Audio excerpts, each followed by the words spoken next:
and welcome to this episode of Conscious Design. I'm your host, Ian Peterman, and author of the Conscious Design book. And with me today, I have Natalie Ross, founder of Rossland Studio, and we're going to be talking about landscape architecture. Welcome to the show. Thank you.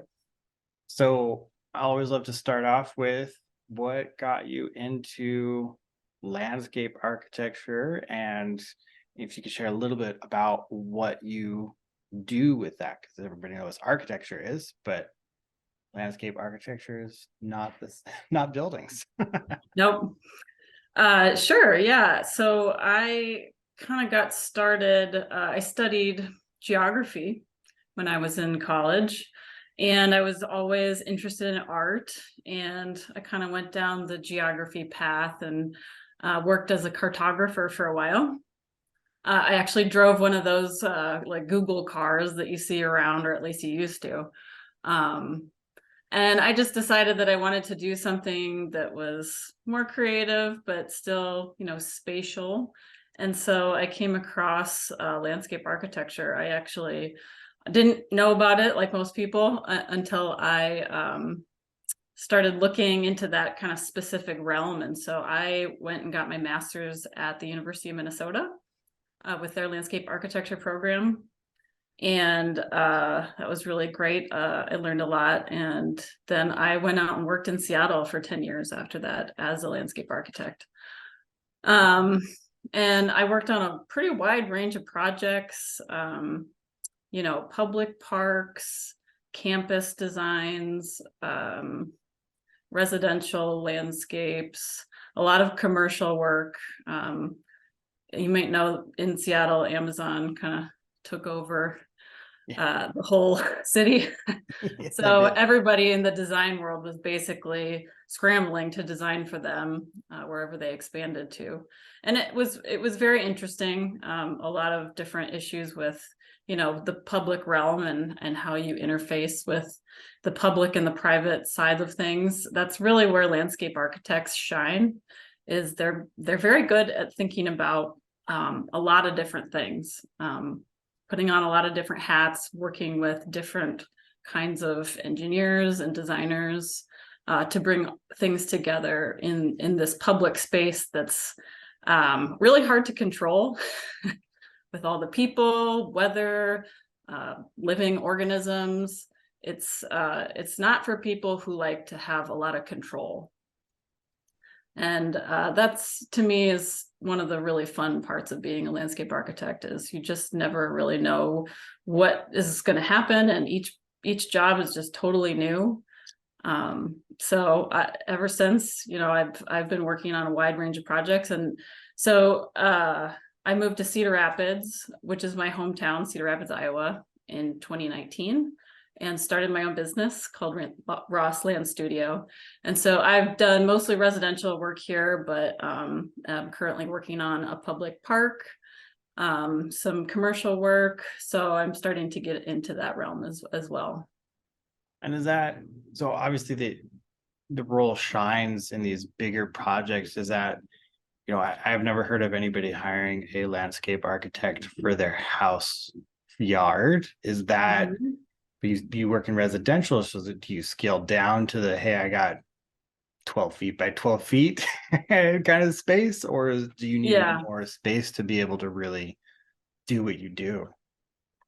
Well, one of the reasons that I decided to start my own business was that I'm particularly interested in the plant side of landscape architecture. I think it just is the thing that really sets us apart from other kinds of designers. And it's just something that I've always loved. So when that translates to residential projects, it can go from a super high-end mansion that wants to spend $100,000, on very traditional, like French parterres and retaining walls and lots of plantings. But it can also be someone who wants to put a butterfly garden in, and they've never gardened before. And that's actually something that's really fun for me, is I now teach people how to garden. I garden alongside with them and show them which plants are weeds and which ones aren't. I go out, 4 times a year for different seasons and help them do maintenance. And, it's sort of just increasing the literacy of people working with plants. And that's really satisfying. And I think, it's almost more impactful working side by side with somebody to take care of their landscape than, building some big fancy design for a corporation. So Right. I really like that aspect of just being able to choose what kinds of jobs that I do, and working across these really different scales. Yeah, that's part of why I've started my own company too. So I want to do projects I like, not just Totally. whichever one my boss told me to. Yep. Yep. I mean, there's always good things and bad things about having your own business, Oh, but yes. I mean, for the most part, I think it's really good and I've enjoyed it quite a bit. That's awesome. Now, one of the things I wanted to ask is a lot of people think about, right, curb appeal. So, there's obviously the value side of having a well taken care of yard, even, on a commercial scale, right? It all matters, right? We don't like looking at nothing or badly maintained is even worse for Yep. those buildings. But what are other things, and especially on the plant side for you, like what are other benefits when you're putting these together? Because you're talking about, the people themselves, kind of what are those other things that people don't always think about in terms of the value that a well-designed landscape can actually bring you? Yeah, I think that's a really good question. I mean, the obvious things are, like you said, curb appeal and the increase in, asking price of a property. But I'm working with a developer in Cedar Rapids, who is trying to carve out kind of unique, uh, lower price point rentals for people in the city. And so we're working together to try to create a different kind of landscape for these rental properties. One of the things we talk about is that a lot of these properties that are in a lower income area are in food deserts. And they have generally lower access to vehicles. Um, they are maybe in areas that don't have as much greenery. They don't have access to parks. And so there's an opportunity within just these rental properties to try to provide some of those benefits that they might not get in a traditional rental. So things like raised beds to be able to grow their own food, um, you know, shared tools for them to be able to do maintenance, or a place to park a bike and be able to work on their bike. And just That's I think that everybody is starting to hear about the benefits of plants through biophilia. Just what working with plants and being in a green outdoor environment can do for your stress levels, increasing focus. So there's so many benefits to having access to that and actually partaking in gardening, or just spending time outdoors. So that's something that I think is a really cool opportunity, is to be able to bring that not just to somebody who can afford a landscape architect on their own private property, but trying to bring right. that to more people. And especially in cities like Cedar Rapids, where, we don't have the kind of development that happens in tier 1 cities. You're not seeing these huge apartment complexes with rooftop terraces and all the amenities that you would get in a big city. It's kind of carved out and scrapped together. And so that's also kind of a cool opportunity for a small business like me to partner with other people who want to think creatively, and just try to bring some of these assets to people that might not otherwise get them. That's awesome. That's definitely needed. I know it's always, my wife always loves it when there's like a community garden that's available, or at least close by, even if we don't use it. If it was just like, oh, it's nice to even just know that there's a space for it. For So sure. I don't Yeah. I And don't know what the seeing it too, and psychological thing seeing is. people gardening is so cool. Yeah, and I'm not a green thumb. I don't know how to keep things alive. I gardened a little bit when I was a kid, so it's not my thing. But it's always like, oh, that's really cool. Like that's awesome that it's there, and seeing people there is like, oh good, it's being used, and it's somebody is getting really happy Yeah. doing it, which is awesome. Well, I always tell my clients that the number one, I guess, design challenge is to get people to actually go out and use the landscape that we design. Because if it's not something that is really going to draw you out and use it, then it's not worth spending the money on it. And I think that's one really cool thing about landscape architects is they try to really think about how people will use the space so that they will actually be there. They'll be out there, people will see them. It's a place for community.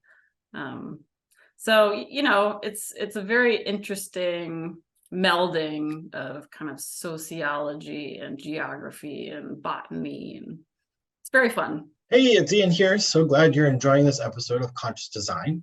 If you want the full scoop on conscious design, what it is, how we do it, how you can do it, then check out our book. We wrote it so creative entrepreneurs like you can code social and environmental responsibility right into your brand's DNA. You can download the first chapter for free. Link is in the description. Enjoy the rest of the episode. Don't forget to like, subscribe, and share. Yeah, you're blending a lot of things together that don't always get put together, like engineering a space and plants. It's Right. not. Most people don't get to mix plants into their things. Yeah. I wanted to ask too, so when you're approaching, do you have a process that you go through or a way to approach, or is it just so different based on biome that if you're in a different area, it's just a completely different approach to how you design a space? Yeah, I think that the particular biome, like you say, does make a big difference. I mean, there are some general design principles that you can always kind of follow. And thinking through how to lay out a landscape aesthetically, I don't think would necessarily change from place to place. You use the same design principles like symmetry and balance. But for sure, in the Midwest, there are some things to think about that you wouldn't in Arizona. Like, how is this material going to face all the salt that they put down for freezing weather? Or, what's it going to be like to shovel this? We definitely want to make sure that we're planting things that won't die in the sub-zero temperatures. Right. And I really like to practice using naturalistic design when it comes to planting. And so in the Midwest, that's really kind of mimicking two specific biomes, which is the grassland biome and then the woodland edge biome. And so with grasslands, you want to choose at least a third of the plant material as grasses to support other kind of flowering plants. And then in woodlands, it's a really diverse kind of grouping of plants that gets both sun and shade, but there's just some specific requirements for that. And you can think about what some of the dominant trees would be in our native forests. So you can really get down into the nitty gritty of what the habitats are native to this place. But generally speaking, yeah, I kind of start big picture and then hone into the more detailed requirements. Got it. And when you're designing, are you also, because I noticed some of your work, there's, especially in parks and stuff, you're doing paths, you're doing other things. It's not just a bunch of plants and Right. and it's done. Is that, like, how do you approach that design? Is it just hey, we want to meander through, or is it or does it really just vary? Kind of, how do you approach that human interaction so you can actually see all of it instead of just making it all random? Right. Well, that aspect of it, I really tried to spend a lot of time with my clients trying to understand what it is that they want and how they'll use the space.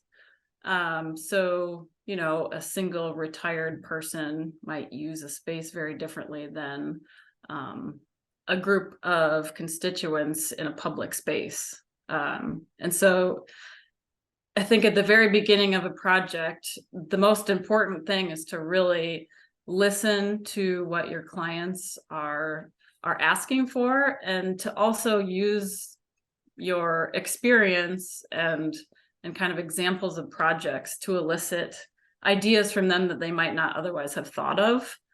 And I find it to be helpful to actually go through and create some really basic concepts before I even talk to somebody, because I get such a rich conversation from them seeing examples of plans, or just seeing the possibilities of what it could be.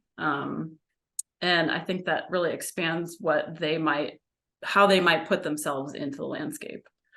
And I really like to use pictures of landscapes with people as examples, because they can kind of step into them and imagine themselves in those different spaces. And it elicits very strong feelings, usually good, but some people are like, no, I definitely don't want that. And so that's definitely my initial process with people, is just getting their gut reactions to different kind of styles. I like to show people a slide of different styles of gardens. Some of them are very rectilinear, mass plantings of all the same kind of texture and color, minimalist, versus like an English garden, for example, which is really wild, and the plants might be as tall as you are, lots of color, lots of texture. The paths don't have very strong edges, and people have strong reactions to those two things. And usually they like one and not the other. So I think that's often a good place to start, especially on the residential side. And I mean, when it comes to commercial projects, there usually are much more specific criteria that they're looking for. They've got a very specific budget. They want a space for their employees to have lunch. They already have other designers working on the project, and so you're kind of trying to get in line with what the aesthetic is that's already established. So it's a very different process when it comes to the commercial side of things. But Got it.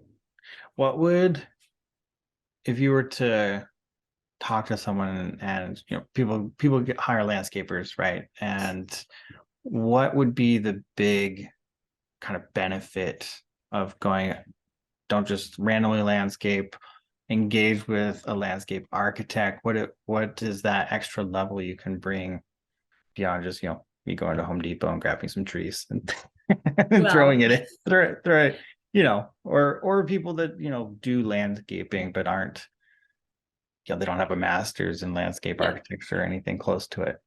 For sure. I guess there's a lot of different ways I could answer that. I mean, for you just going to Home Depot and buying a tree, you could talk to me and you might have a much better chance of your tree surviving. I mean, it has to do with suggesting ways to plant, plants to choose from, time to plant, all those different things. But more big picture, I do talk to a lot of people who hire landscapers, and then end up with something that they don't really want. I think often landscapers and nurseries, which kind of work hand in hand, don't often consider a more ecological side of planting. Specifically, they don't avoid invasive species.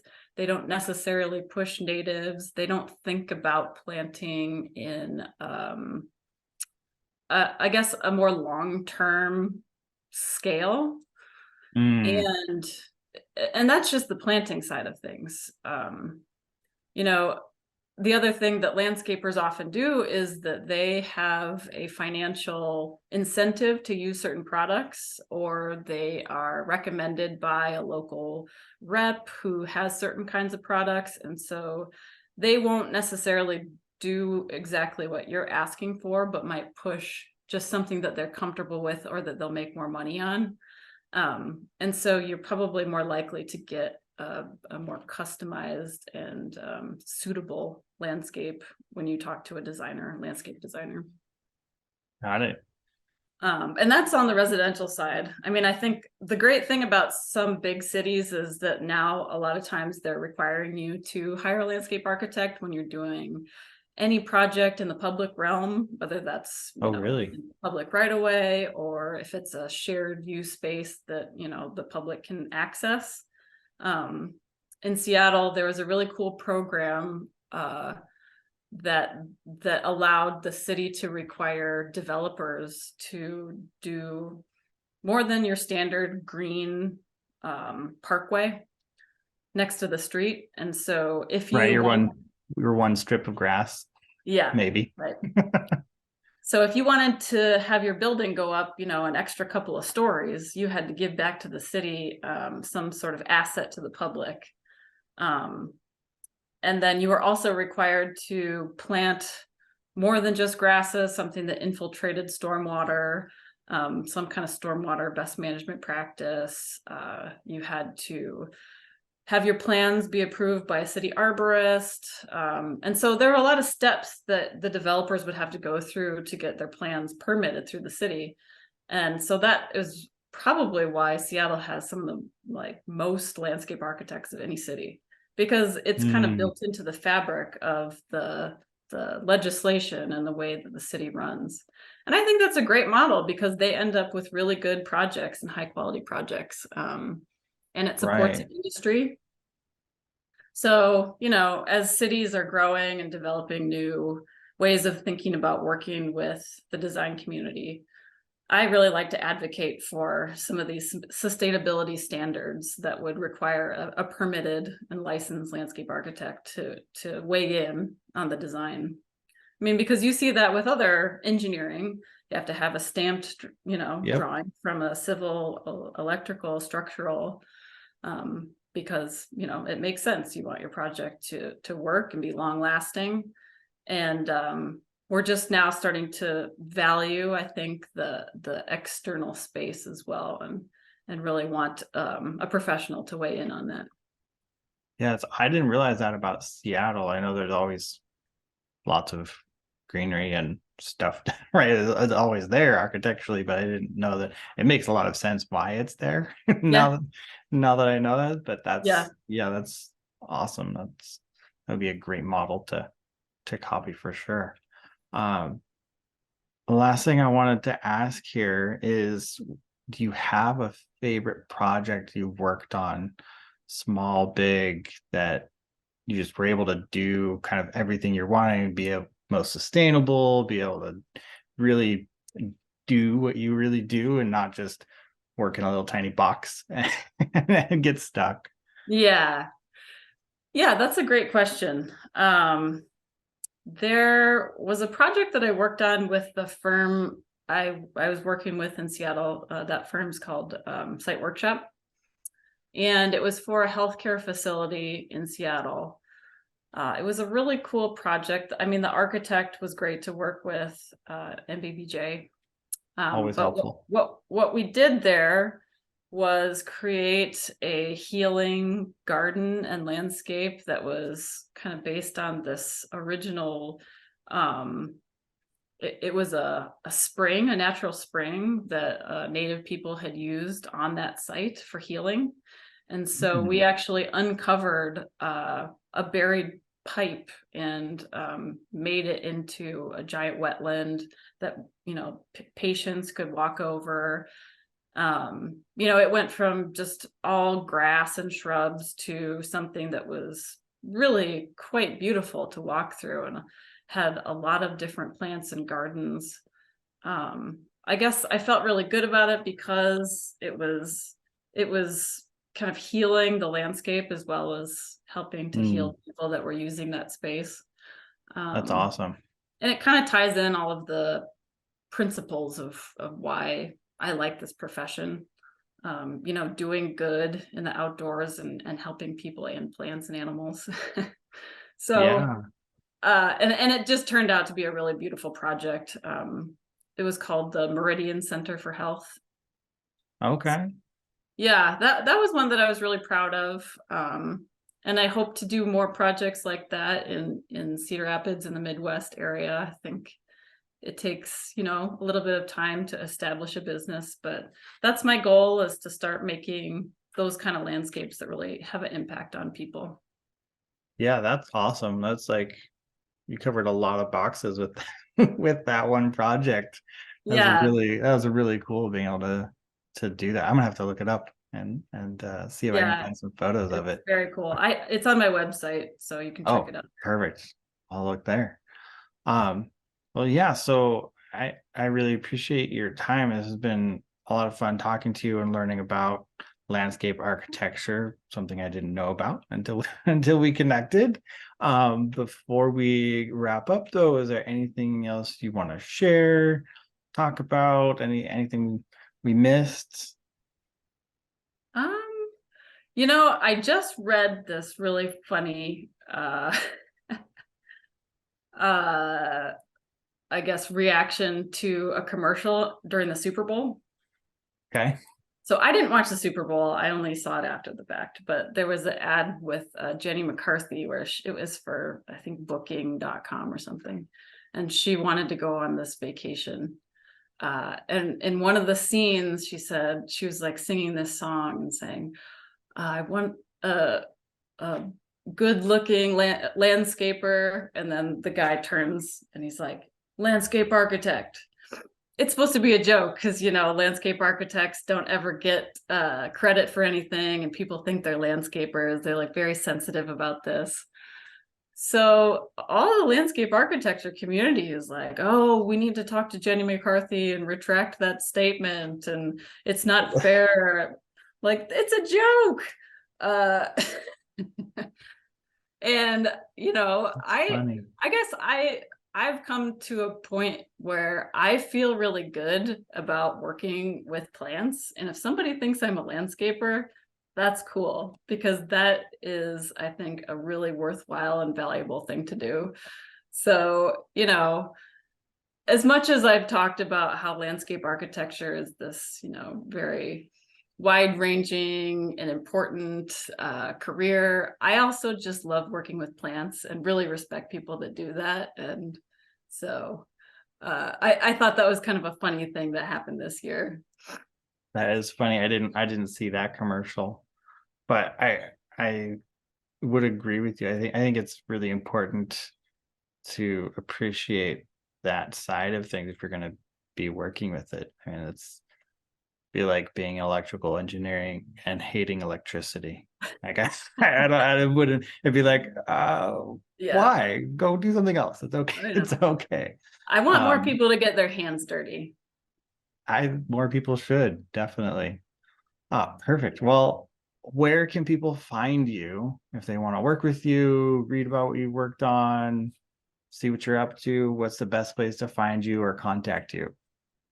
Well, I have all my contact information is on my website. It's rosslandstudio.com. And I'm pretty low tech, so you can give me a call or you can contact me through my website. I don't really do any social media, so No worries. yeah. Perfect. Well, and we'll make sure there'll be a link to your website in the description, so that'll be there for Cool. anyone. And yeah, I appreciate you taking the time out of your day to do this with me and chat about landscape architecture and what you do. Yeah, thank you for inviting me. It was fun to chat with you.